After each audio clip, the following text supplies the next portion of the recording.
Hi everyone. So it's time again for our weekly zone cleaning episode. If you're not familiar with zone cleaning is part of the Fly Lady method of cleaning, and it's basically where you divide your home into 5 zones, and each week we work in one zone. So you're kind of focused on where in your house you're working on your deep cleaning tasks, so it's not so overwhelming as when you just kind of look at your house as a whole and are not sure what to work on or where to begin. So every week I share with you what's on the list that I have on my list for the current zone that we're in. That way, if you want to use this like as a practice to work on those zones as they come along each week, you can just listen to the episode, hear the items on the list, and then decide what you might want to work on. So it's kind of just like a reminder list that you can listen to and not have to keep track yourself if you don't want to do that. You can, of course, keep your own list if there's certain things that you want to work on.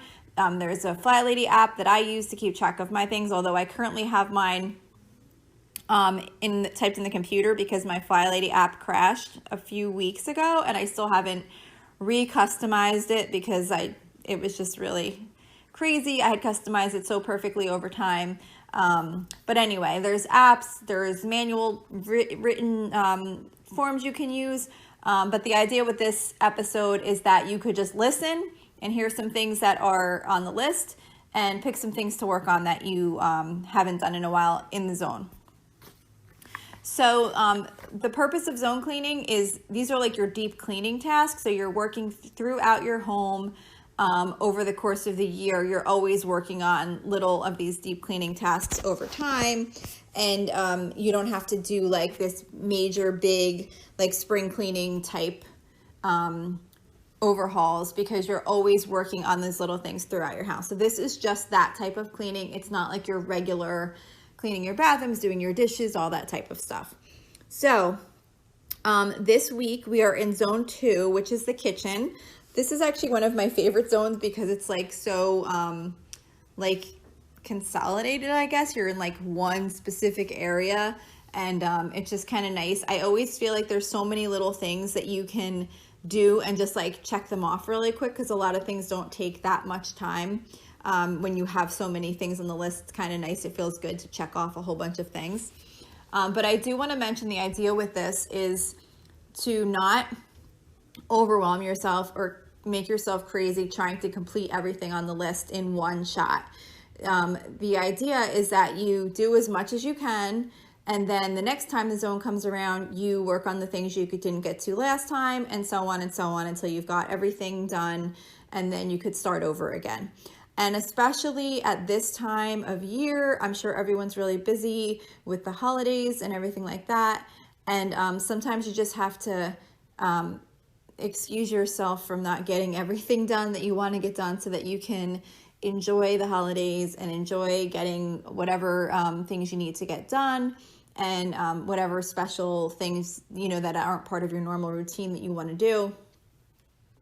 Not that I'm encouraging, this is an episode isn't supposed to not encourage you from keeping up with the cleaning because that feels good also, but there's like a balance. So you have to just kind of, remind yourself that you'll get it done next time, and whatever you get done is better than it was before. So just remind yourself of that and get done as much as you can. I did forget to mention that with the Fly Lady system, she recommends you work on the zone cleaning 15 minutes a day. So you do like a little bit of here and there in the zone throughout the week. I do it once a week on the weekend. That's the timing lines up with when I do these episodes. But either way, it's really just about getting done what works for you. So, okay, so like I said, we're in zone 2, the kitchen. So the things that I have on my list for the kitchen for our zone cleaning is to clean out the freezer, just, pull it out, wipe out any crumbs or things like that have gotten in there. I know that we get crumbs in the freezer, even though it seems like odd, but say there's like a bag of frozen chicken nuggets or something like that, and the kids will just kind of reach in and grab them like out of the bag and then just kind of close the bag, and crumbs will fall out, or I don't know, sometimes maybe if there was like ice cream or who knows what, sometimes sticky stuff will get on the bottom. So just pull pulling it out, wiping it all out, and then also going through what's in the fridge to make sure everything in there is still usable. Like sometimes you'll find like a freezer burned bag of food that's just like maybe a couple little tiny pieces left or something that needs to be thrown out.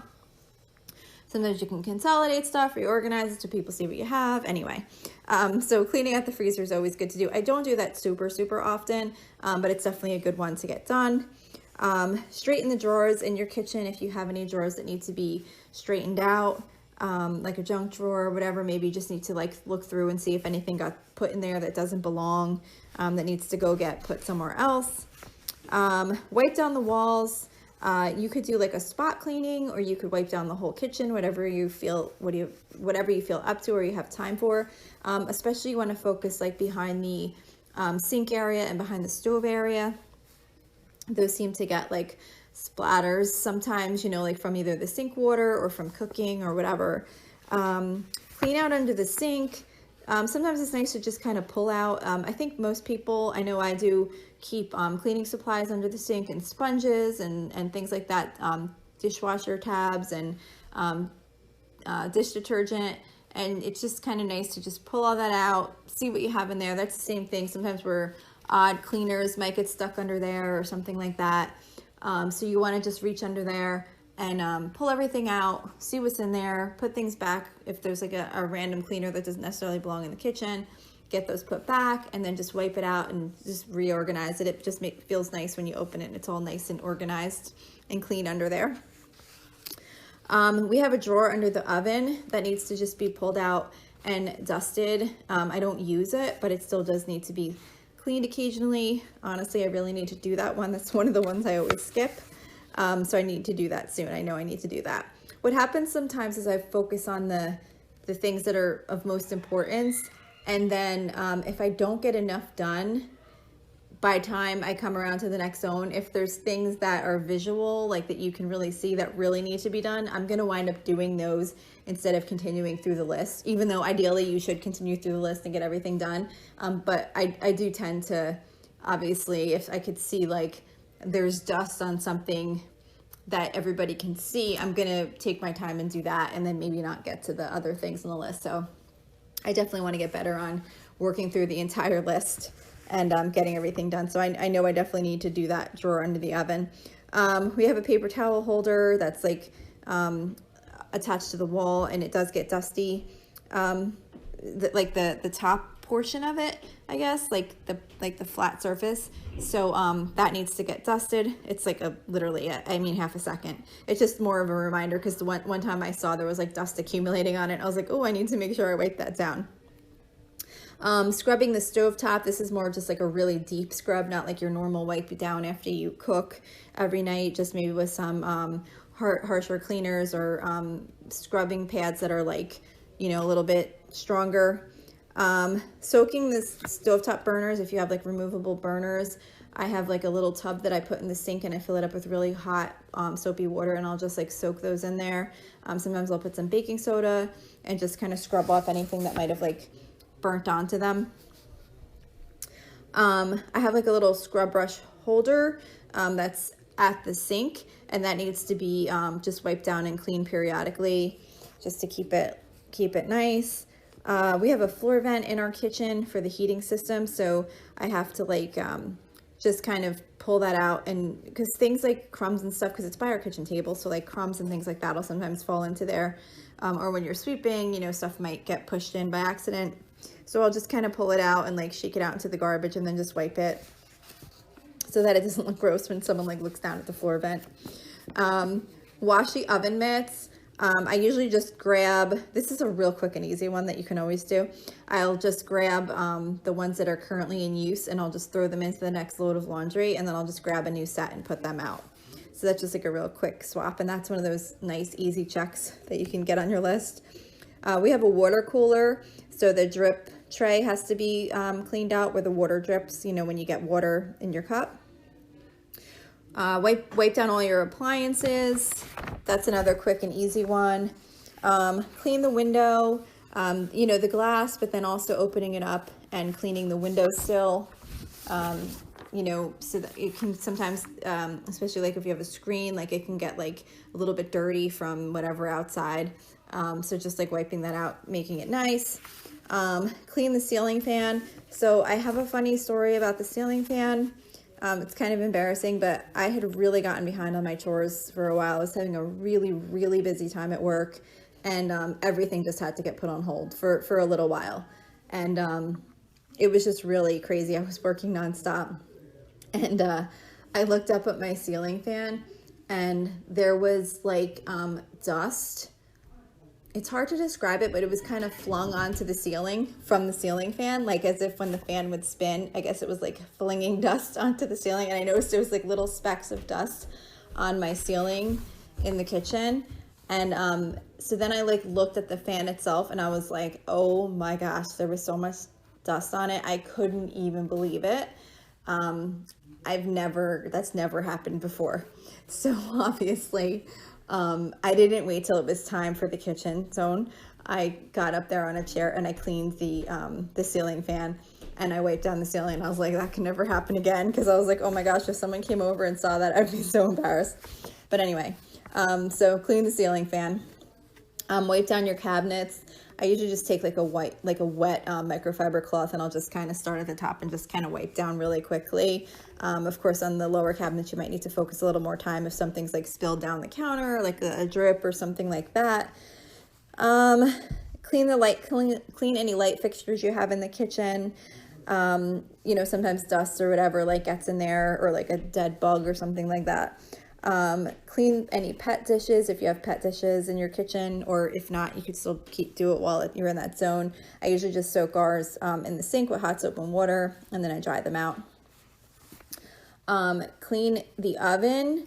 I think everyone pretty much has a self-cleaning oven these days, so that's pretty easy one to get going. It's just a matter of depending on if you're going to have company soon, you don't want your house to smell like it does with the oven after you clean it. Cleaning the top of the fridge, just wiping it down, making sure it's not dusty. If you have anything up there, just removing it, wiping everything down, putting it back if you need to. Clean the oven door, just the front of it, just to wipe it down, depending on what type of surface it is, Windex or a general cleaner. Same with the dishwasher. Cleaning the garbage can if you have like a garbage can, well, really any garbage can, but if you have like a standalone garbage can, definitely you want to just kind of spray the whole thing down and wipe the whole thing, just like with a cleaner that has like I'm not thinking of the right word, like a strong cleaner that like kills germs. You want to wipe that down and get it really clean once in a while. This is a random one on my list, but I have 2 dust wine glasses that we have hanging on a wine rack, because otherwise they'll get like dusty on them and they'll get like a little film. So now I always make sure I do that, and I make sure to rotate and use those ones too, so that doesn't really happen because they get washed regularly. Clean the dishwasher. You can do this with, I believe if you put a cup of vinegar in a cup in the top rack, and then sprinkle some baking soda in the bottom, and then you just run it on like the highest cycle, or like the sanitized cycle. Clean out, if you have like a utensil organizer, just kind of take the utensils out, wipe it out, and put them back in. That's a quick, easy one, and it makes a pretty nice impact because it looks nice and clean. And then maybe pick a section of your cabinet if you want to reorganize. Maybe food needs to be reorganized, or that's kind of where I talk about reorganizing. I'm not really reorganizing like dishes and plates. Those all kind of have their places where they go, but food sometimes needs to be like reorganized or gone through. So maybe just pick a section if you might have that to do. And then also this is the last thing I have on my list, is to wipe down kitchen chairs. Like, just kind of look at them, see has anything splashed or spilled on them, and then just kind of wipe them down if needed. So that's all I have on my list for today. I hope this is helpful for you. I hope the sound wasn't too bad. I'm having a problem with my microphone, so I had to just use the actual regular iPhone microphone, so I hope that sounds okay. But anyway, that's it for today. If you'd like to reach me, you can find me at facebook.com/Lola's Frugal Life. You can post a message on the page, or you can send me a direct message. I also have a private listeners group at facebook.com/groups/Lola's Frugal Life. You can submit a request to join, and I usually check that every single day, so you'll get admitted to the group very quickly. Also, don't forget to subscribe on whatever platform you're listening. And if you enjoyed the show, please, if you would be kind enough to leave me a 5-star rating, that would be really helpful. It's supposed to really help with having the show be found by others. So that's it for today. Thank you so much for listening. I hope you have a really awesome day.